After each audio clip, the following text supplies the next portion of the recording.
FGTS. Você sabe por que existe? Quem paga? Você, o empregador? O governo? Quando sacar? Não consigo sacar. Qual a melhor opção de saque? Quais as suas vantagens e desvantagens? Agora, você precisa saber.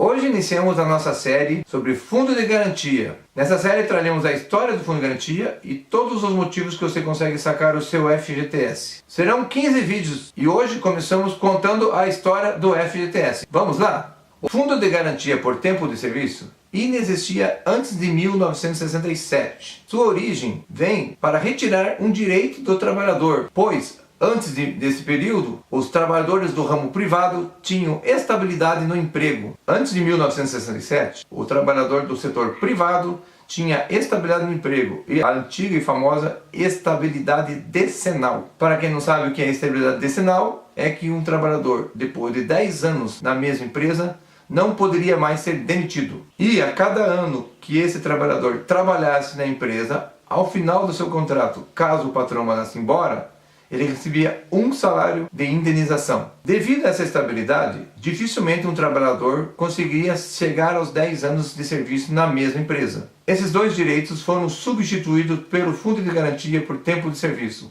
uma exigência dos empregadores à época para facilitar a demissão de seus trabalhadores. Com o fim da estabilidade no emprego e a estabilidade decenal, o governo sugeriu criar o Fundo de Garantia para que indenizassem os trabalhadores em caso de demissão e também para comprar a casa própria. O gestor desse dinheiro foi o antigo Banco Nacional de Habitação, o BNH, que em 1986 foi extinto e absolvido pela Caixa Econômica Federal. O Fundo de Garantia foi aprovado em 1966 e começou a vigorar em janeiro de 1967, onde tínhamos trabalhadores que poderiam optar pelo Fundo de Garantia e os não optantes, aqueles trabalhadores que queriam ter os direitos de estabilidade no emprego e estabilidade decenal. Porém, já em 1970, 70% dos trabalhadores estavam vinculados ao Fundo de Garantia, uma vez que as empresas evitavam contratar pessoas que queriam ter essa estabilidade no emprego. Na época,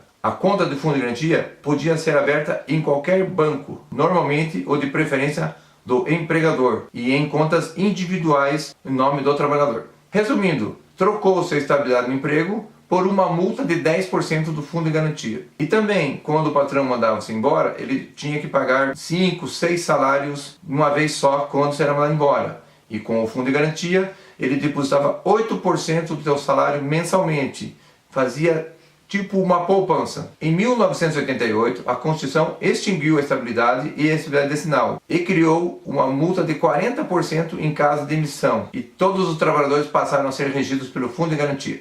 Em 2001, o governo criou uma multa para o empregador de 10%, na época para pagar diferença de planos econômicos e atualmente utilizado para incentivo à habitação popular para o programa Minha Casa Minha Vida. O Fundo de Garantia é o maior fundo da América Latina e o 8º maior fundo do mundo, utilizado para fazer reserva de poupanças para os trabalhadores da iniciativa privada e empregados domésticos. A correção do Fundo de Garantia no início era 6% ao ano e atualmente 3% ao ano. E era corrigido pelo INPC, extinto e hoje substituído pela TR. E só para cálculo básico, isso quer dizer que os 3% mais os 2 da TR seria 5%, que no ano de 2016 equivaleu a uma inflação de 6,29%. Ou seja, o Fundo de Garantia corrigiu menos que a inflação. Em 2017, o governo pagou os lucros sobre o FGTS. Nós já temos um vídeo sobre isso. E com isso ele conseguiu atingir, até ultrapassar a inflação do ano de 2016. A correção do Fundo de Garantia é discutida há vários anos no Congresso.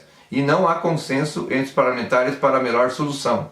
Inclusive há vários grupos liberais que sugerem a extinção do Fundo de Garantia. Nosso canal é a favor do Fundo de Garantia, pela sua importância para o desenvolvimento do país, para a geração de renda, emprego e mais trabalhos. Se o Fundo de Garantia fosse extinto, a ideia seria repassar esse dinheiro ao trabalhador. Mas como todos sabem, isso ficaria difícil do trabalhador guardar e com isso incorporaria seu salário e nós não teríamos mais essa reserva para investimento no país. Quanto isso, deixamos você com a sua reflexão pessoal. Então pessoal, essa é a história do Fundo de Garantia desde a sua criação até hoje. E a ideia de criar a série agora é explicar para você como você consegue utilizar o seu fundo de garantia. Quais os motivos para você sacar o seu dinheiro. Alguns dos motivos: casa própria, doença, aposentadoria e todos os mais que nós vamos colocar aqui na nossa série, no nosso canal. E para achar todos os vídeos da nossa série, basta clicar na playlist com o título FGTS, que você vai encontrar todos lá. Então, pessoal, finalizamos a apresentação sobre a história do fundo de garantia. Contamos aí com os likes, inscreva-se no canal e compartilhe com seus amigos.